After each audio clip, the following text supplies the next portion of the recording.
নমস্কার, চলে এলাম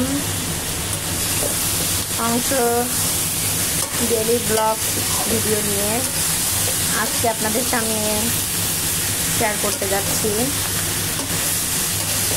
রুই মাছ দিয়ে লাউয়ের ঝোল।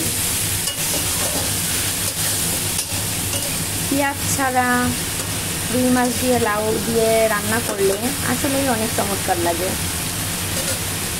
কেউ কখনো খেয়েছেন কিনা জানাবেন কমেন্টে। সবসময় আমার চ্যানেলটি লাইক, কমেন্ট এবং শেয়ার করে রাখবেন। যদি আমার চ্যানেলে আপনি নতুন হয়ে থাকেন তাহলে সাবস্ক্রাইব করে দিবেন। প্রথমে মাছগুলো ডুবো তেলে ভালো করে ভেজে নিয়েছি। এই যে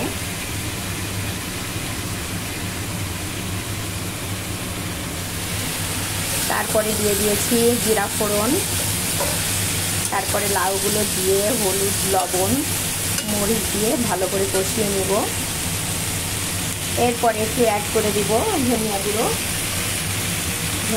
অ্যাড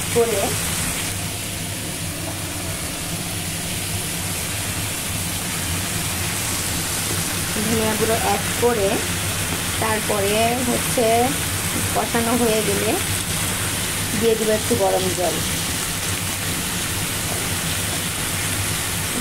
দিয়ে দিলে তাহলে লাউগুলো খুব দ্রুত সিদ্ধ হয়ে যাবে। ধনিয়া গুঁড়ো দেওয়ার কারণে সুন্দর একটা ফ্লেভার বের হবে। আর জিরা ভালো করে ভেজে, সুন্দর করে শুকনা খোলায় জিরা ভেজে ভালো করে বেটে গুঁড়ো করে রেখেছি। নামানোর আগে শুধু একটু জিরার গুঁড়ো দিয়ে দেব, তাহলেই হয়ে গেল আমার লাউ রুইয়ের ঝোল। ধন্যবাদ সকলকে। সবসময় সাথে থাকবেন, পাশে থাকবেন, বেশি বেশি করে লাইক, কমেন্ট, শেয়ার করবেন। আরও সুন্দর নিত্য নতুন ভিডিও নিয়ে আপনাদের সামনে হাজির হয়ে যাব।